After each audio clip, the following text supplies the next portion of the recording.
Buenos días, buenas tardes, buenas noches. Estamos en la segunda parte del ciclo de la entrevista con María Laura, perdón.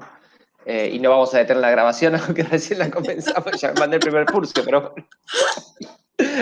recién arrancando. Pero bueno, eso es parte, por eso, es parte de este proceso. Además, porque tenía muchas ganas de preguntarte ese punto que habíamos dejado al fin de la entrevista, de la primera parte de la entrevista, de qué estrategias del docente de aula, de la escuela primaria o de la escuela secundaria, los docentes universitarios podemos utilizar en este contexto de la enseñanza a distancia, esta enseñanza que para algunos ya veníamos trabajando en un formato y que ahora se hizo masivo.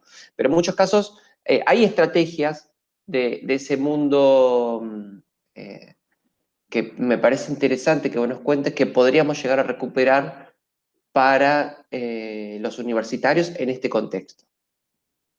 Ya mencionaste una que, por ejemplo, la anécdota, ¿no? Porque los traes, a pesar que la anécdota nos parece algo lejano o circunstancial, los traes a la realidad, los anclas en un caso. Mm.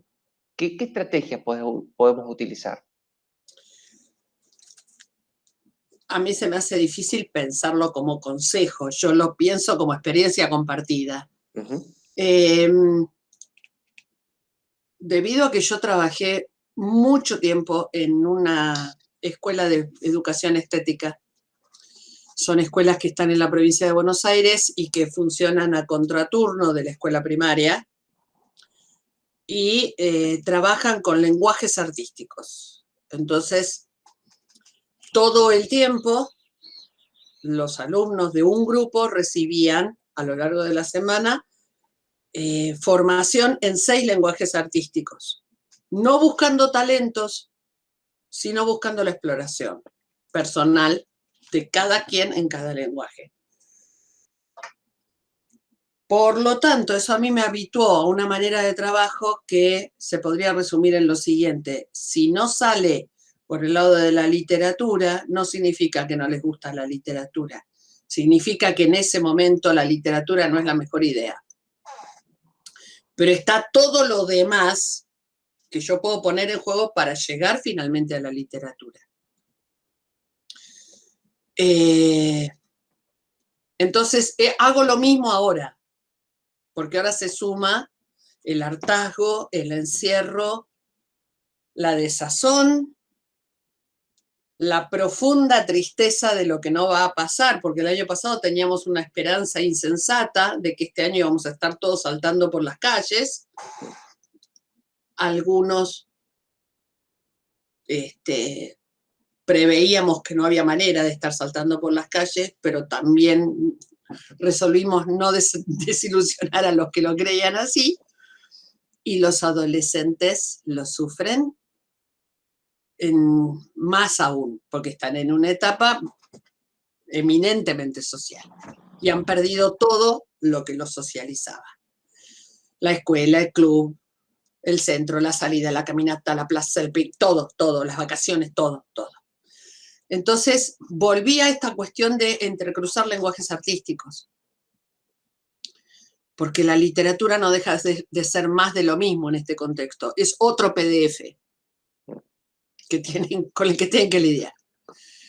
Entonces, ¿qué es lo que hice? Empecé a trabajar con los lenguajes artísticos, trabajando mucho con la cuestión de la representación, por decir algo. Estoy trabajando con una novela X que la trama se desarrolla a través de la transformación de los vínculos familiares. Entonces, estamos trabajando con rompecabezas que se modifican permanentemente. Tuvieron que hacer rompecabezas que representaran esa trama. Hemos trabajado con máscaras que representen problemáticas de las historias. Trabajamos con el hacer, porque lo que los vuelve únicos es el hacer. Todo lo demás los pierde en una pantalla, desde donde yo lo veo. Y el hacer desde la semiótica de la actividad. La semiótica es individual. Y Uno que, puede plantear un cielo, un cielo semiótico, pero la bajada se vuelve individual. Entonces, dar lugar a esta cuestión individual los devuelve a la situación de, si yo no estoy en esta clase, falta mi interpretación, que es lo que yo necesito para que quieran estar. ahí me hiciste acordar de una estrategia que creo que hemos perdido durante la virtualidad, que es el espacio del trabajo en el aula. Claro. El espacio del trabajo en el aula, que es algo muy habitual en la primaria, en la secundaria, que se trabaja en ese momento, menos en la vida universitaria, pero que también es algo que se utilizaba, de resolver el caso, o trabajar, o dibujar pensaba por ahí a veces más en los trabajos prácticos, pero también es un espacio de reflexión y de evolución. Claro. Hoy por el tema de, bueno, aprovechamos el tiempo y damos esta parte y después a la otra clase, y no hay ese espacio de, bueno, tanto docentes como alumnos apagan un tiempo la cámara, trabajan y devuelven. Eso me parece que se ha perdido y eso también es parte de la estrategia que se utiliza mucho en la secundaria, en la primaria, de trabajar en el aula y que hoy no estamos utilizando. ¿Coincidís con esta idea? Sí, totalmente, porque además retomo algo que hablamos en la primera parte de la entrevista. Como docentes, como mediadores, tenemos que hacer el duelo de que son escasísimas las genialidades que no están impresas. Y entonces utilizar este tiempo virtual en proponer PDF tras PDF y cuadro tras cuadro y plantilla tras plantilla es agotador. Y es mantenernos totalmente por fuera de la situación de mediadores como educadores. Para mí, insisto, estoy hablando desde mi experiencia. Por lo Pero perdón tanto, Mariana, porque sí, es un dato que llega de los alumnos, de ese agotamiento que vos, de la sociedad de la información, vamos a pasar a la sociedad del agotamiento, porque el material posible de lectura es casi infinito. En la claro, sociedad de la información, el problema no es acceder al material, no es el problema de la enciclopedia. Hoy esa enciclopedia está multiplicada por miles. sí, Entonces, hoy es el problema de cómo dirijo, cómo puedo dirigir la lectura o la sugerencia de lectura para no agotar al alumno, a la alumna en la búsqueda de materiales que pueden ser infinitos.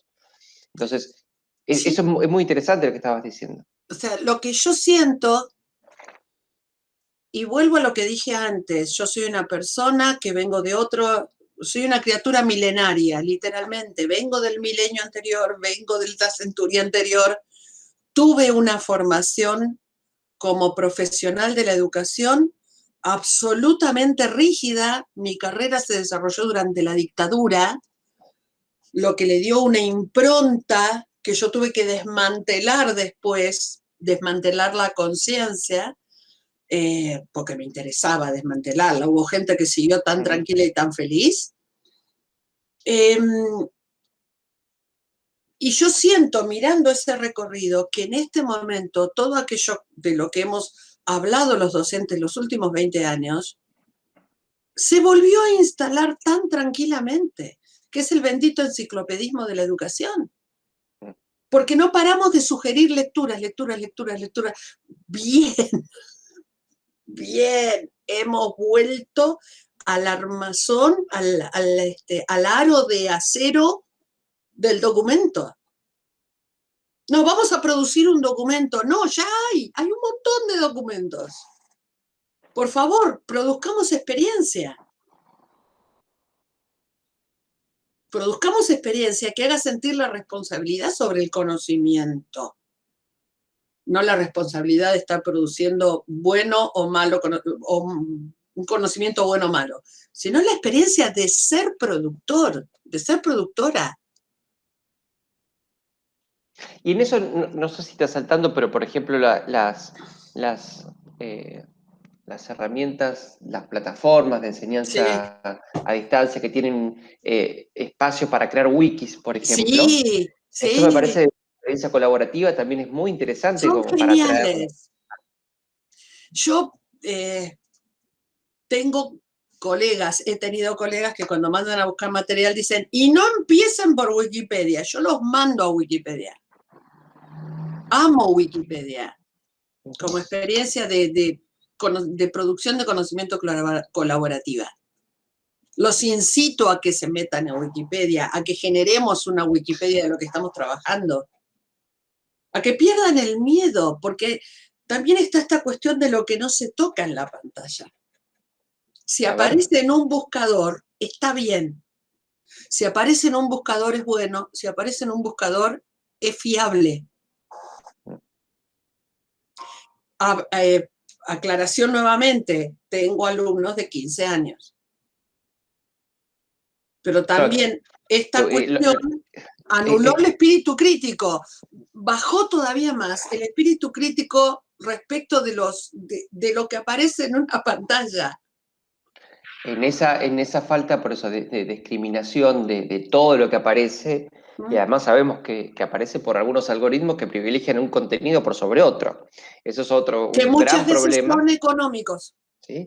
Que los alumnos más chicos, Mm, las alumnas no tienen tan en claro, pero me parece que lo están advirtiendo más rápido que sí, nosotros. Pero, sí, pero eso que vos decís de la legitimidad de lo que aparece en el buscador es una legitimidad difícil porque anula el pensamiento crítico o porque mm, no permite, bueno, justamente buscar otras alternativas. Si está en el lugar 8 de la búsqueda, no debe ser tan fiable como el que aparece en el lugar uno. claro, claro. Y esta cuestión que ellos a veces, obviamente, echa la ley, echa la trampa, en los trabajos recortan, pegan. Y una lo detecta. ¡Ay, profe, cómo te diste cuenta! Porque no son tus palabras. Claro. Bueno. Porque vos tenés otras palabras para decir esto. Ah, así que lo vas a tener que volver a hacer. Sí, es muy interesante esto porque también no solo hay esta capacidad casi infinita de conseguir material, tienta mucho al cortar y pegar, ¿sí? Tienta mucho al cortar y pegar y tienta mucho a la falta de elaboración propia o a la reflexión propia. Yo lo que sí incito o sugiero o aliento es no perder esa capacidad de copiar y pegar ideas, porque en realidad, y ahí va Sí, también un poco a lo que iniciamos la charla, hay un sincretismo también muy interesante para la construcción de ideas y por eso sí, veía el papel picado mexicano sí, y tu trabajo en Perú y seguramente construimos un sincretismo también de que venís de otro palo, venís de otra sí, área y estamos trabajando en lugares donde nos salimos del espacio de confort que cada una, el marco profesional cada uno tiene y esta idea del sincretismo también es interesante, pero con las propias palabras. sí, ¿Sí? Con las propias palabras. No tomar todo el que sale uno de la búsqueda, sino de intentar buscar, construir con nuestras propias palabras ese sincretismo cultural, porque también eso es la cultura, ¿no? ¿Por qué vamos a desperdiciar, no sé, Ricardo III, ¿sí? Para utilizarlo, o Antígona, ¿no? ¿Por qué vamos a desperdiciar Antígona cuando tenemos un relato de hace 2500 años que nos pone a los claro, alumnos frente al problema, por ejemplo, en el mundo del derecho, del positivismo y el naturalismo? exactamente. ¿O por qué yo voy a desperdiciar que existe una serie que se llama Game of Thrones, que es una maravilla, que con que vean dos capítulos, a mí me evitan horas de explicación y ellos disfrutan mucho más de un espectáculo. Bien, esta idea del sincretismo, de traer una cosa que por ahí en el Claro, aula antes estaba prohibida, claro, ¿no?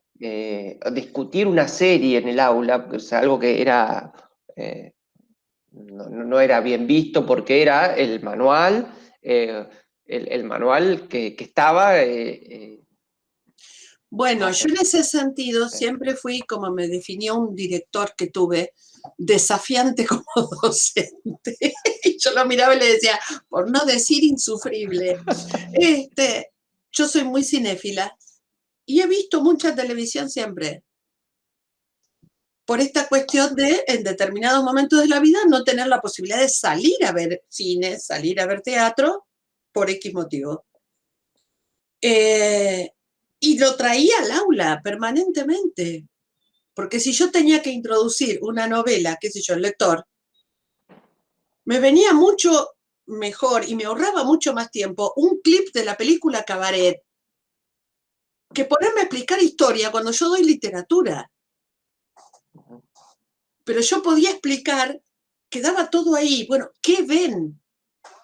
Esta cuestión de convocar sentidos, de convocar experiencias sensibles, que creo que sigue siendo el atravesar de esta cuestión de la educación virtual, de no olvidarnos que la educación y el aprendizaje son experiencias sensibles,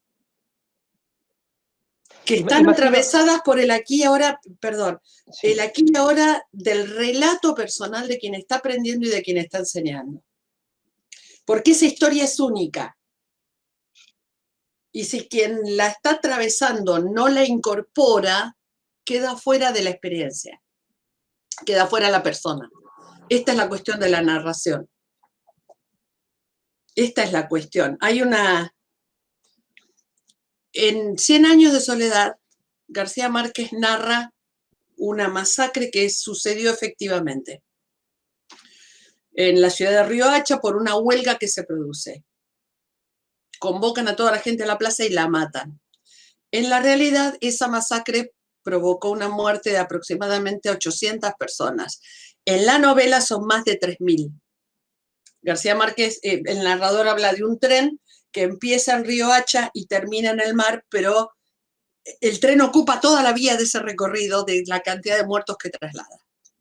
Esa masacre fue negada por la historia colombiana hasta hará unos 20 y pico de años, en la que finalmente se blanquea que esa masacre había existido y que la Academia Nacional de la Historia de Colombia le da como un reconocimiento a García Márquez por haber incorporado este suceso a la historia simbólica del país. ¿Cuál era el problema que tenían a partir de ese momento? Que cada vez que alguien enseñaba, decía, no, pero los muertos fueron más. En el libro, que era 100 años de soledad, dice que los muertos fueron más.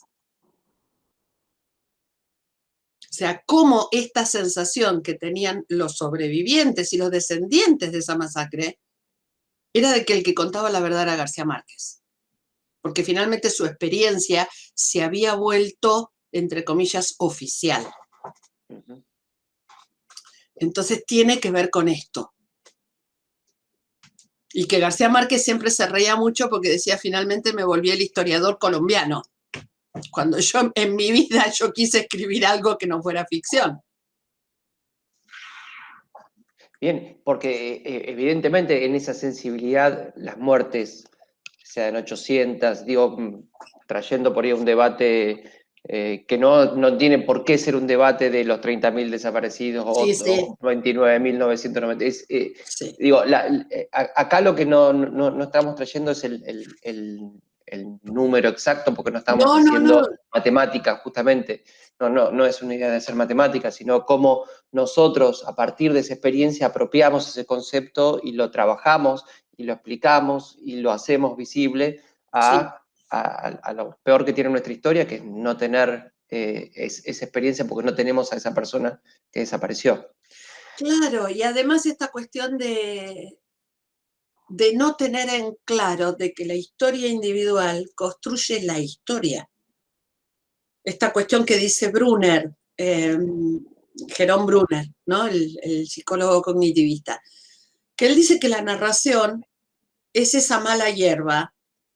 La narración individual, ¿cuál es el objetivo principal? La ruptura de las narraciones hegemónicas, que dejan afuera las verdaderas en tanto verosímiles y atravesadas por el cuerpo, narraciones de la historia, y que son como la mala hierba.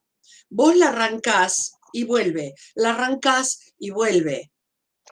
Y vos creés que la eliminaste y regresa, porque hasta que no la volvés parte del jardín,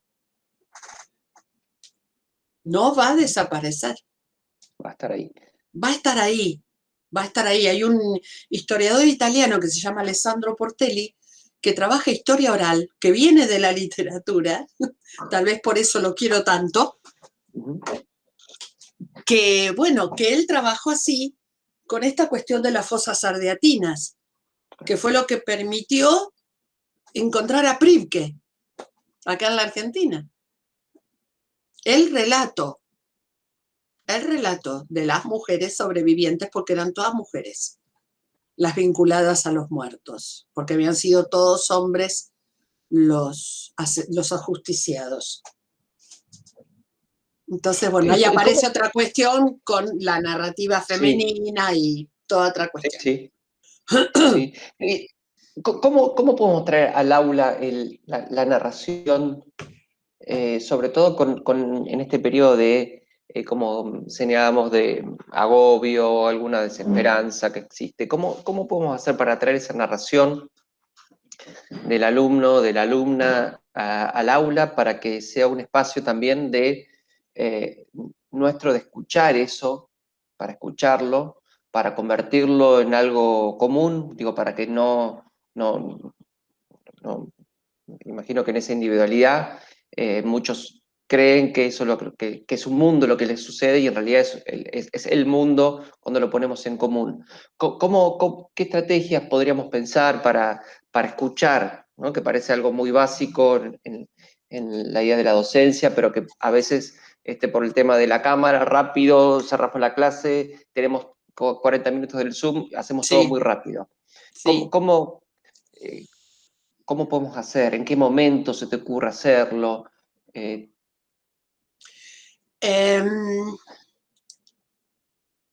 A mí lo que me sirvió muchísimo fue apelar a la literatura en tanto un espacio de construcción de sentido.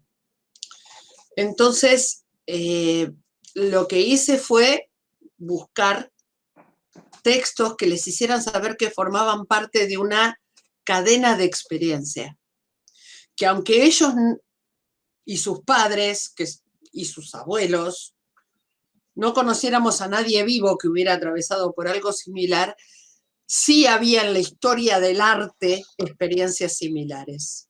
No de la humanidad, sino del arte. ¿Por qué del arte? Porque el arte te lo pone en un plano en el que podés identificarte sin comprometer todo el tiempo el desgarro de lo presente. Esta cuestión de la pérdida permanente y cotidiana y minuto a minuto de cuestiones que podrías haber estado haciendo. El arte te proporciona la posibilidad de elevarte e imaginarte en otro mundo. Lo que da un alivio. Lo otro es esta cuestión de, es cierto, los 40 minutos te impiden trabajar con todo el mundo y preguntarle a todo el mundo cómo está, cómo se siente. Pero sí la estrategia, una cosa que yo descubrí fue la existencia en el Zoom de esta pizarra que se borra inmediatamente. Y entonces asignar, faltando unos minutos de la clase, a 3 o 4 personas y decir, bueno, ¿qué recuperamos de la clase? ¿Qué queda acá? Sin que sepan quiénes van a ser. No me hace falta la mirada inteligente, no me hace falta lo que yo ya dije que aparezca reproducido. Lo que necesito es el rastro de la experiencia. Y eso a ellos los hace sentir que son quienes van a decir algo que no fue dicho o que va a ser recordado ahí. No va a quedar para siempre, pero al final de la clase lo que va a quedar va a ser lo que estas personas digan, sin ser corregido. ¿Por qué? Porque es el resultado de una experiencia individual de lo que pasó en esos 35 minutos. Y después la cuestión de la construcción de diarios de viaje. Yo volví al trabajo con el itinerario personal. la crónica como relato, desde Crónicas Marcianas, por decirlo de alguna manera. Volví a Crónicas Marcianas, por ejemplo, un texto que hacía siglos que no trabajaba. Volví a Historia de dos ciudades de Dickens. Cosas prehistóricas, por decirlo de alguna forma. ¿Por qué? Porque situaban la locura en otra época. La máscara de la muerte roja. Esta cuestión de ponerlos en contexto. No son los únicos que no saben qué hacer con esto. Un montón de veces la humanidad no supo qué hacer con lo que pasaba. Y ustedes tienen ideas y sensaciones que si no las comparten se pierden porque son únicas. ¿Cómo es haber elegido una carrera universitaria y no transitar jamás una universidad y persistir en esa carrera? ¿Qué los mueve a persistir? ¿Qué los mueve a pasar por un edificio cerrado en el que deberían estar? Que esto sucede en la ciudad de La Plata, porque uno camina todo el tiempo por adelante de las facultades, y sin embargo ustedes para ir a la facultad se sientan en su casa o en su trabajo, como por otra parte es la experiencia de gentes que viven en lugares remotos y no tienen facultades. Y estudian de esta manera, bendito sea. Pero ¿qué les pasa a ustedes también? ¿Cómo atraviesa la idea del saber que eligieron para comprometerse la cuestión de no concurrir al espacio? Hablábamos hace unos minutos antes de arrancar esta idea que la facultad no solamente es el edificio, sino que es el paso por sus aulas, Sí, el sentarse al lado de otro compañero, sí, preguntar qué está diciendo o dónde se consigue el material, sí. qué está diciendo esta persona que está dando una clase, en ese guiño que se puedan hacer entre los Sí, estudiantes, que hoy no existe eso. Entonces, no, ahí vemos planteos que son por ahí básicos, pero en realidad porque no tienen el otro a quien preguntar. No está no. el centro de estudiantes donde preguntar, no está el pasillo donde preguntar, algunas preguntas Sí, que eran muy básicas para nosotros. ¿Dónde consigo la fotocopia? ¿Dónde no se está el, consigue? no está el conflicto. Otra vez lo que no aparece es el conflicto. No se pierden buscando el aula, no dan con un profesor que vino atravesado por su cotidiano, no se encuentran con un compañero que les dice, ¿me prestás el material? No, no te lo presto. No tienen que ir a la biblioteca, no tienen. La sociabilidad que hace a la formación ha volado por los aires en este tiempo. Nosotros tenemos, yo soy docente en una de las materias, en la primera materia de la Facultad de Derecho, hipermasiva, Sí, hipermasiva, ay, que en realidad hay muchas preguntas donde nosotros se inscriben en cursos que no les corresponden, no saben. no. Pero es lo que nos pasaba también cuando nos metíamos en un aula que no era. Y te Es dabas lo, cuenta como a los 15 minutos de decir, pero ¿yo dónde estoy? Acá esta y materia salgo o no no salgo, claro, y salgo o no salgo. es. Sí, Bueno, pero eso sí, pasa también sí, en la virtualidad y claro. hay que tener una, no sé si, una comprensión, no quiero usar esta frase porque parece que uno lo habla de la superioridad, ¿no? Pero esto sucede porque también nos sucedía en el mundo de la presencialidad. Ahora, la experiencia del compartir, lo tenemos que pensar, me parece nosotros también, de dejar un espacio, ¿sí?, para los alumnos Sí. antes o después de la clase, para que manejen ellos, ¿sí?, puedan ponerse en común. Me gustó la idea de la pizarra, porque es un espacio para compartir, pero incluso un espacio sin el docente, Sí, ¿no? Sin el sí, docente, que puedan hablar libremente porque es el paso del pasillo, es el espacio sí. del hablarse. Hoy, es cierto que hay grupos de WhatsApp, pero no todos se conectan y no todos No, están, no todos pueden. Hay alguno que se perdió, que no sabe, que siempre hay alguno, como en la vida, hay uno que se pierde. sí. Y hay un deterioro, yo lo noto del año pasado a este, que hay un deterioro. Se gastó. La fuerza que teníamos inicialmente se gastó. se nos gastó la expectativa, se gastó la esperanza del cambio, se gastaron un montón de cuestiones que al ver que determinadas realidades hostiles se profundizaron. Si bien la aparición de la vacuna ha cambiado el paisaje, ha dado otra expectativa, pero bueno, también sigue siendo un tiempo incierto, muy incierto. Y acá estamos. Bueno, ¿cómo querés cerrar vos, Laura? A ver, te dejo a vos ahora, sin preguntas. Sin preguntas, qué te gustaría decir para cerrar esta entrevista que está pensada por ahí para docentes que dan clases en línea, que nació antes de la pandemia, que ya Sí, veníamos trabajando, pero también sí. crecimos un montón con muchos docentes, por eso, viste que trato de ser lo menos teórico posible, pero lo más pragmático, porque muchos nos van a ver para buscar consejos de cómo trabajar con los estudiantes, a ver, tu espacio. Primero agradecer el placer, la situación distendida y fue sumamente parecido a un café, a un escritorio, a un aula. Así que muchas gracias por la invitación y por la situación de la entrevista. Eh, ¿Cómo quiero terminar? ¿Puedo contar un cuentito? Obvio. Bueno, Estamos casi que te trajimos para eso. muy bien. Eh,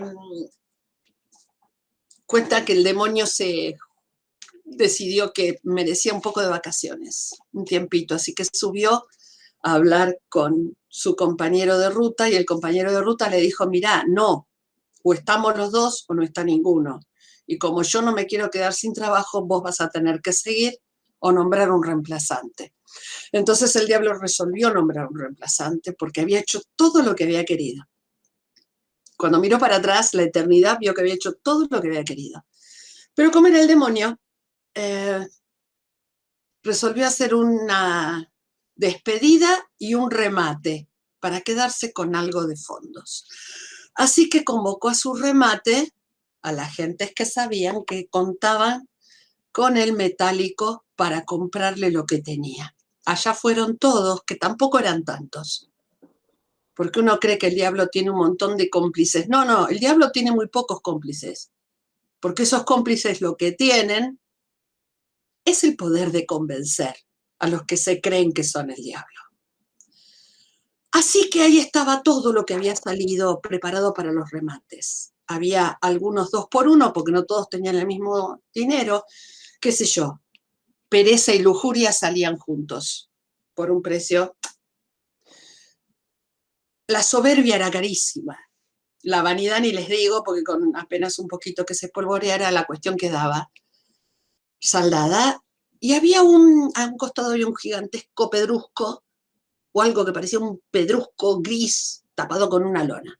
Todos querían saber qué había, pero el diablo los incitaba a no perder el tiempo queriendo averiguar por qué se acababan las cosas.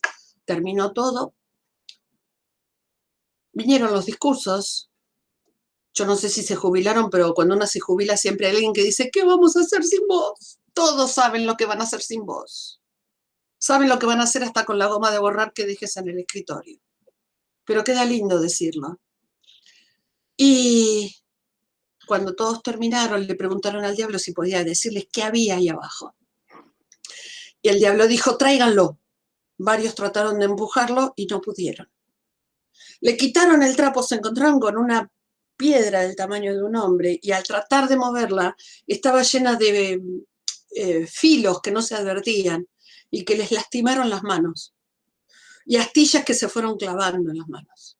Así que dejaron de intentarlo.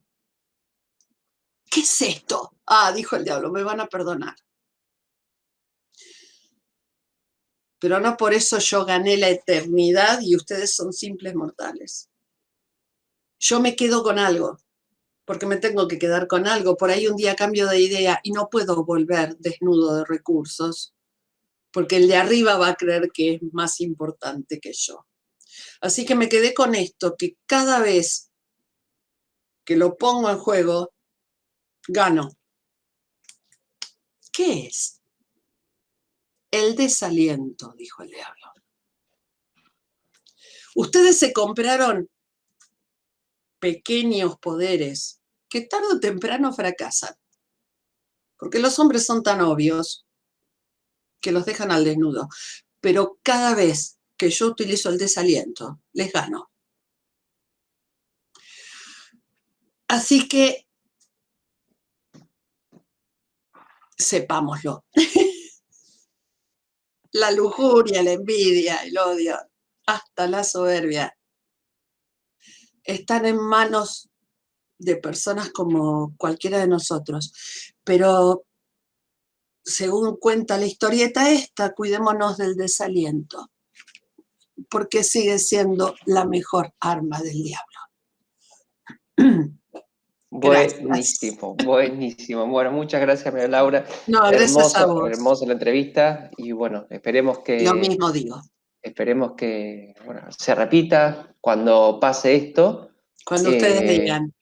bueno, y va a ser, la verdad que me parece muy, muy interesante, muy importante. Hubo muchas recomendaciones para este público que tenemos y para otros que vamos a tener gracias a esta Bien. entrevista. Bueno, gracias, Gracias, gracias Sebastián y gracias al gracias, espacio. gracias. Hasta luego. Hasta luego.